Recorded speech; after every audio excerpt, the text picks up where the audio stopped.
Hey, Duster Dan coming at you. It is February 20th, 2015. I just wanted to do a follow-up video on my avocado trees because there were a couple of things that I did not mention in my first video. Sorry about the camera tilt on the first couple videos. This is something that's new to me and I'm just getting used to how to use my camera. These are my first videos I've ever posted online, but and so they're quite amateur, but just remember to, if you like the video and find it informative, just remember to click the like and subscribe. I'm going to be doing a lot more of these in the future. Probably going to be doing some bike building as well as some auto mechanic repair. Probably my first passion would be metal detecting, and so that's my primary passion that I like to enjoy in my spare time. But anyways, getting back to the avocado tree, I wanted to do a follow-up video on my trees and how I keep the trees safe from critters, and how to keep them, how to prevent the dogs, or if you have dogs in your yard, how to keep them from digging up the roots and whatnot. So my dogs kept digging up my avocado trees. This tree, by the way, is 5 years old and it's almost 20 feet tall. It is loaded with blossoms, very healthy, very well hydrated, and yet I grew this tree from a pit 5.5 years ago. So it's not true what the professionals say. You can grow avocado trees from a pit and you can get them to produce. You can see that this tree is loaded with blossoms and it's not even the end of February yet. But anyways, getting back to the security around the roots and whatnot. If you look really closely here, you can see chain link fencing down in the soil. Now, I had to lay this out here to keep my dogs from digging in here because they love to dig. Big dogs, they love to eat, bite, dig, you name it. Chew on things. But anyways, this tie system holds the tree down, prevents it from going anywhere in the Santa Ana winds. And the chain link here prevents my dogs from being able to dig around the tree and prevents the dirt curb that I've built up around here, which holds the water in, prevents that curb from being destroyed by my dogs. So, and obviously I bend the chain link back and cut it back here at the base of the tree so the tree can come up in the middle, and that's how I keep the dogs out of my avocado trees. Now, or out of the roots anyways, the chain link extends out here about 4 feet past the roots, couple feet on the side and about 4 feet back there. So I just laid it out on the ground, tied it together with metal ties. There are two 6-foot wide strips, one there and one here, and they overlap in the middle, and I tied them together with I think they're called hog rings or hog ties, ring ties, to tie chain link fence together. So that's how I keep my dogs out of the dirt, and the grass just grows up through it. It's not a big deal. You can actually mow over it as well if you have grass around your tree. It lays flat, and I have it anchored down with rebar as well, so it can't go anywhere, just in case the dogs get an edge of the fence and start trying to pull it up. It is anchored down, so they can't get it up either. They can't get through it, and they can't get the chain link up out of their way, so there's no way they can dig under it. I'll show you my other tree now. It's a nursery born tree. It's about 2 years old. It is just starting to blossom now. It's over here, and you can see it's maybe the larger tree is probably 30 to 50 times the size of the nursery born tree. This is a very healthy tree. It's got blossoms on it now. The frost had shocked it last year and no blossoms came out on the upper part of the tree because the upper part of the tree got frostbite. But I do have some blossoms down there deep in the tree where they were protected from the frost, and they're, Lord willing, going to be pollinating soon. But the only problem is the fruit's going to be hanging real low, and my mongrels, sure enough, will probably be fighting me for the fruit, picking the fruit to, yeah, you look nice and innocent, don't you? Anyways, I'm going to have to race them to get the fruit off of this tree without them chewing it up or eating it, because the fruit's going to be hanging real low on the tree due to the frost, which did not allow the blossoms on the upper part of the tree to grow. So anyways, there are blossoms down inside, but I won't get into that now. I got into that on my other video. You can see the chain link here.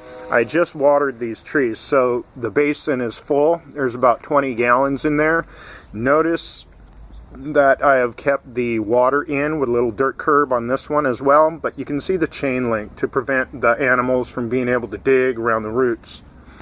And again, this chain link extends several feet out past the base of the tree to prevent the dogs from getting under it on the sides as well. Getting back to the larger tree, both of these are Pinkertons, by the way.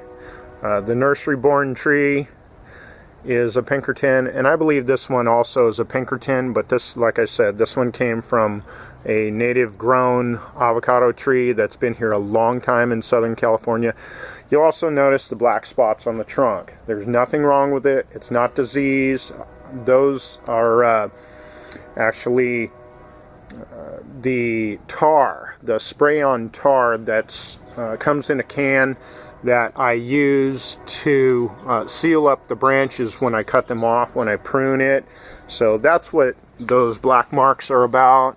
I like to try to keep the pests out of the freshly cut wounds in the tree, and try to keep those sealed up so the termites and other pests can't get in there. I will also tell you that most avocado trees do not have this many leaves on them. They don't have this much foliage because most avocado trees, in this area at least, are underwatered. They get dehydrated and they shed their leaves. So although these leaves don't look very healthy, the reason why they don't is because these are not new growth. These are last year's leaves, and they're old, and they would have shed in the fall and over the winter if they had not gotten enough water. But because they did get enough water, the leaves stayed on the tree, and they helped to provide sun, or I don't know what you call it, when the tree metabolizes the sunlight, photosynthesis. They help to photosynthesize the sunlight to provide support for the new growth when it comes out late winter and early spring. They help provide photosynthesis for the blossoms when the tree blossoms out. So although these don't look very healthy, they actually are, because these are old leaves that would have otherwise already shed 2 to 6 months ago. Now, I wanted to talk a little about the soil here in Southern California. You can see how dry this dirt is, how dry the soil is. We don't get much water, and at various times of year and in various seasons, sometimes we get a little more water, sometimes we get drought. This is Southern California. Drought is common here. This is not a plush green prairie, contrary to what many public officials claim. And excuse me, Southern California is known for common drought conditions, and we're in one of those droughts right now. But you can see how dry the soil is. This is naturally dry, but if you notice also, it is quite porous. This is what's known as DG, or decomposed granite, and this is excellent for growing avocado trees in because they get good drainage. A lot of the professionals in agriculture will tell you that you need to avoid root rot, so don't overwater your tree. Well, that's true to a certain degree, a very small degree. It does not apply here in Southern California with dirt that is this porous, because you get all the drainage you need, but what you don't get here is hydration for your trees, and they do get burned on the leaves and the plant gets stressed out quite easily. So root rot is not your biggest problem here in Southern California, at least not in this kind of soil. Dehydration is the biggest problem, and most people don't even know why their trees are dying until it's too late, or sometimes they never find out. But after killing several of them myself and having the same experience, I learned that it was a hydration issue. I didn't have to worry about the root rot.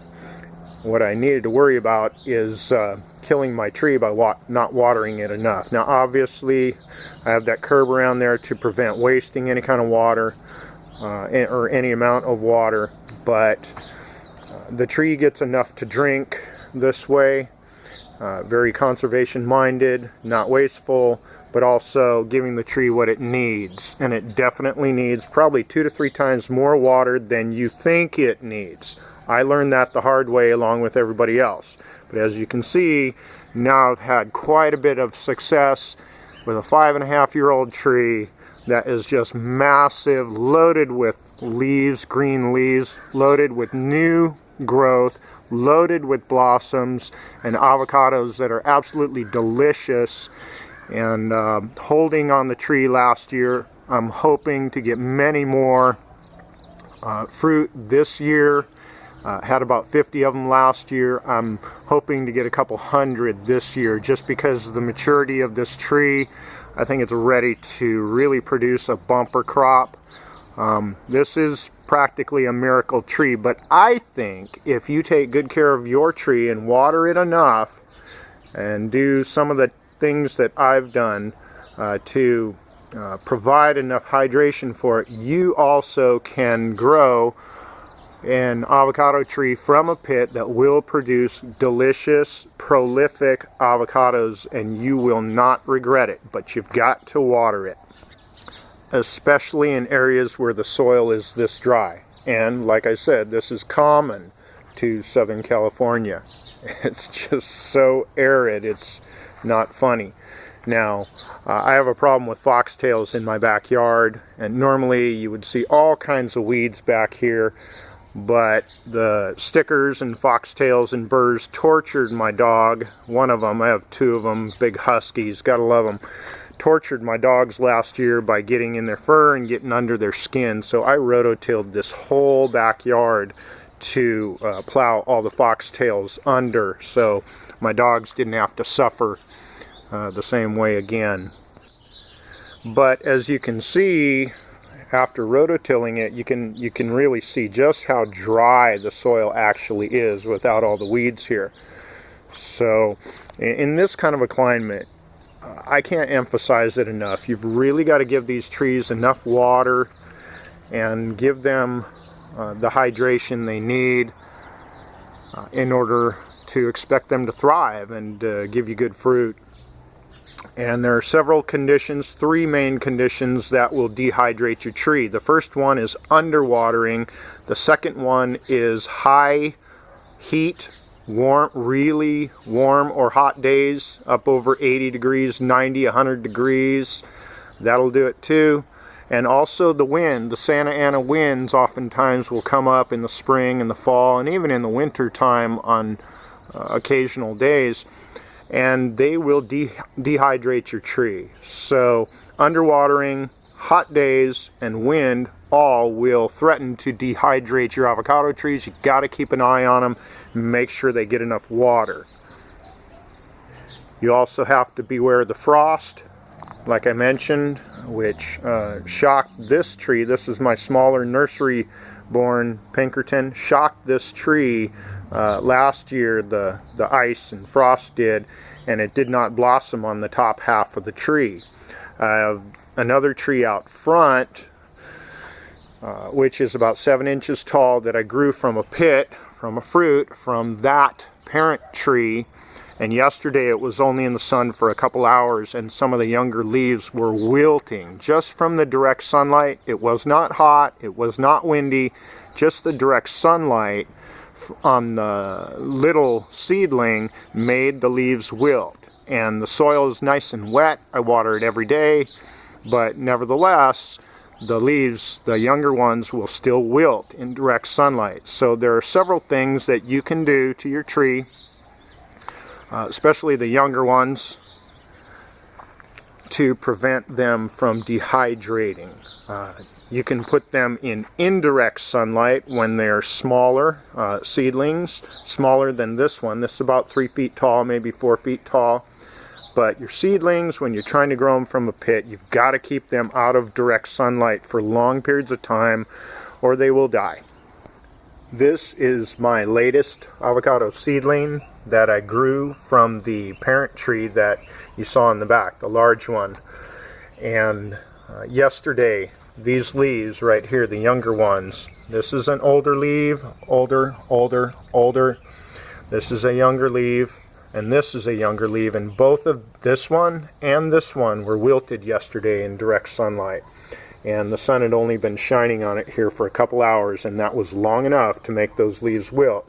You can see that they've come back now. They're more perky again, just like the older trees or leaves, more mature leaves, but they are delicate, and you've got to keep them hydrated. You can see the soil here is nice and moist. It clumps up when you squeeze it together, so it's got enough water, but in direct sunlight or wind, they can get dehydrated anyway, no matter how much water they have. So especially the younger seedlings, you've got to take measures to protect them from the wind and from the sun until they get more mature like those other trees, and that way they can thrive and grow and get strong enough to where they can take direct sunlight without getting dehydrated and burning the tips of the leaves on them. So that's my follow-up video for my avocado trees and how I take care of them. Some of the information was redundant, and I apologize for that, but nevertheless, my experience tells me with these trees that you can't overemphasize the most important points, and one of which is hydration. You've got to keep your trees hydrated. I know I've said it 100 times, but people still do it, and I still have a problem keeping my own trees hydrated despite my conviction and passion on this subject. So anyways, hopefully this video is helpful. If it was informative for you, please remember to like my video and subscribe. There'll be more videos in the future, and looking forward to getting out and doing some more metal detecting. So I'll be doing some videos of that. My first videos, I didn't know what I was doing with the camera. Perhaps I still don't. It's a little shaky, but that's beside the point. I found the pause button on my camera, so hopefully I won't be wasting your time with blank space. I appreciate your likes, I appreciate your comments, and if you would subscribe, I'd really appreciate that too. And so have a blessed day in the Lord, and this is Duster Dan signing off until the next video.